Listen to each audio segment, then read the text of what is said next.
was. We were at every cultural festival, every powwow, every parade, every dog park, just talking to Albertans. And at that time, Albertans were very angry at the government. Why are you coddling these separatists? Why are you trying to tear the country apart? The last 2 or 3 weeks as I've been out in the community, I saw you talk about Chinook Blast on the slide. I went to the opening night of Chinook Blast. It is awesome, guys. The weather is so nice this weekend. Go out there at night and see the lights. It's very cool at the Eau Claire Plaza. And then you can go to Taste of Chinatown right next door. Anyway, I'm still a walking tourism ad for Alberta, by the way. But what people were telling me at Chinook Blast and in all the places I've been in the community is they're still very angry with the government, but now people are also scared. They're scared that these separatists are actually going to tear the country apart. And they're asking me what I call the most Canadian of all questions, which is, how can I help? What can I do? And there's so much we can do. If it's as simple as putting a Canadian flag in your window, or talking to your friends and neighbors about the promise of this country. It doesn't always work. It doesn't always work for everyone. A lot of people who are immigrants or newcomers to this country have been through really tough times. But Canada's worth saving. Canada is too good to lose. And we sit down and we work hard to make the community better. And we have the chance to do that right now and to prove ourselves. So that, I think, is going to be my 2026. Do the separatists in Alberta have what it takes to separate Alberta from Canada? Here's the real problem. So number one is, we don't know, right? These kinds of referenda are very hard to predict. So, you know, the Prime Minister of Great Britain 10 years ago, David Cameron, when he put out the Brexit referendum, he said, there is no way this referendum will pass, but it will give me leverage to negotiate a better deal with the European Union. And we know what happened. Premier Smith is basically quoting David Cameron, but I don't think she made it to the end of the book to see what happened at the end. And now Britain has had 10 years of economic ruin, really, for the last decade. We don't want that for Alberta. So the first problem is, look, these things are unpredictable, and the Premier is playing with fire by coddling these separatists because we don't know where it'll end up. But even if it loses, that means that for over a year we've had the threat of a referendum over us. Nobody is investing in Alberta right now. No one is creating jobs because of all of that instability. We saw that in Quebec, we saw that in Britain, we continue to see it here. Because who is going to invest $30 billion in a pipeline if you don't know what country that pipeline is going to be in, if you don't know if it has to cross an international border to get to the ocean? So that's part of the problem. But the other problem is it's making people angry. It's pitting neighbor against neighbor. It's causing strife even within families. We don't need any of that. And I'm very worried that even if a separatist referendum fails, if it comes in the fall, it'll probably be this fall. And if it fails, let's say 70 to 30, that 30% of people who wanted independence have been living in an echo chamber where they talk to one another, where the algorithms and the artificial intelligence put them into these groups. And they probably believe that almost everyone agrees with them. So when we see what happened in the United States in the 2020 election, I don't want to see that in Alberta. I don't want people to say, I don't trust the results, I don't trust this election. You know, I might act out in violence as part of that. That's what I worry about most. And I think that this government, in lighting this fire, has no idea how to put it out. And they will not be able to control what happens next. So how are you spending, this is a busy month, I will call it the most important cultural month in the calendar for us, for those of us who are following a lot of the cultural parts of Alberta. How are you planning to spend Lunar New Year and Black History Month? Well, it is so fun to be in this job now, because before I did it all in Calgary. Now I get to do it across the whole province. So today I'm here on a Friday evening with you. Tomorrow is early Lunar New Year celebrations here in Edmonton.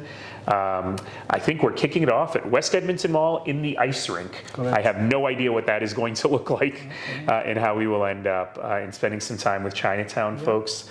And then of course, there's lots of Black History Month events. I'm looking forward to meeting members of the Black community across the province. And don't forget, this year we get an extra bonus in February, not just my birthday, but it is also the Lunar New Year this year is also the beginning of Ramadan. Yes, correct. So for the first time in a long time, those two things coincide, and they'll coincide for the next couple of years.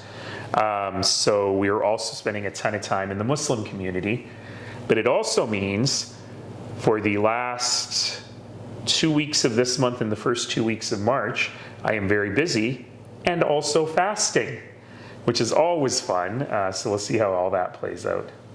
So before, I know you're busy, we don't want to keep you here all day, but some few things that will come up all the time will be the previous NDP leader had, or last year, there was the party organized some few Black History Month events and Lunar New Year events. Why are you guys not doing that this year? We decided we wanted to be in community more. So we actually found that there are so many Lunar New Year's events, so many Iftar events, and so many Black History Months events that we were actually competing with them. So we would put on an event and some poor community organizers would be like, wait, ours is tonight. So what I decided to do was reach out to all of my caucus and say, go to every single community event and meet people in community. So I'm really looking forward to do that. Now that said, we're still doing some small ones. We're not doing the giant ones anymore, but this year we're going to try something new.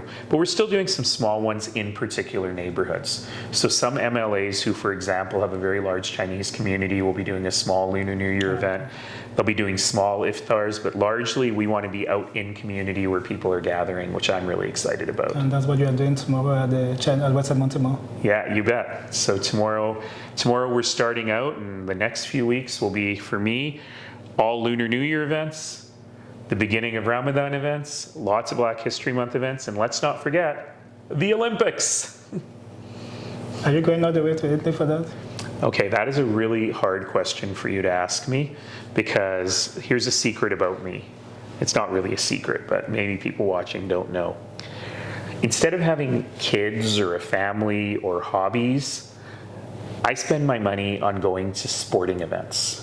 Okay. And I love to go to the Olympics. I love to go to the World Cup. Now this time, I tell you, the World Cup is in Canada, the US, and Mexico this summer, but the tickets are so expensive. So I'm not sure about that. You know, $980 for a game in Vancouver, $3,000 for a game in Toronto. I don't got that kind of money.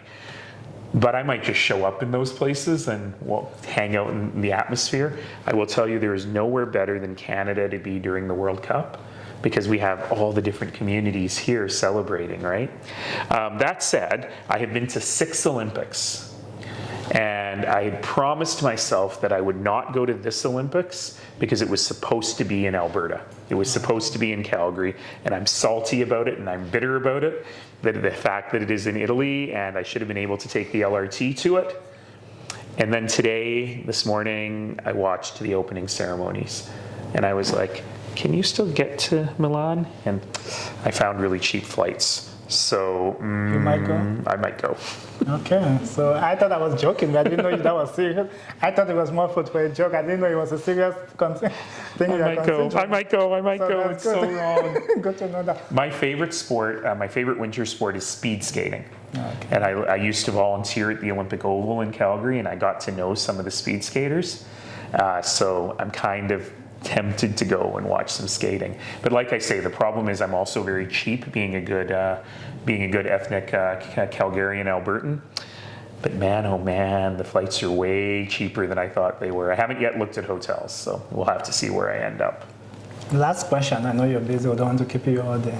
So newcomers face a slightly different challenge from mainstream Canadians, because they have a problem of recognition of credentials, discrimination from qualifications, and so many other challenges. And racism is on the rise. Let's not be polite about it. Yeah. So I don't think you are talking a lot about this besides all the other issues, even though they are very interconnected.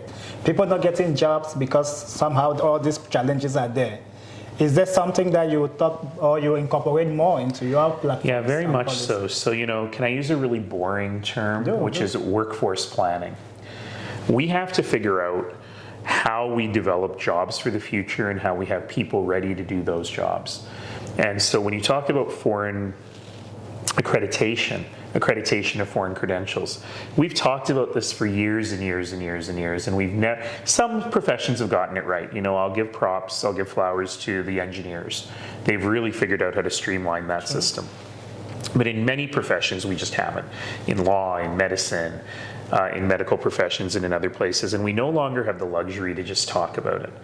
We actually have to get it done, because everyone deserves the ability to live a life of dignity, but also a life where they're contributing to their maximum.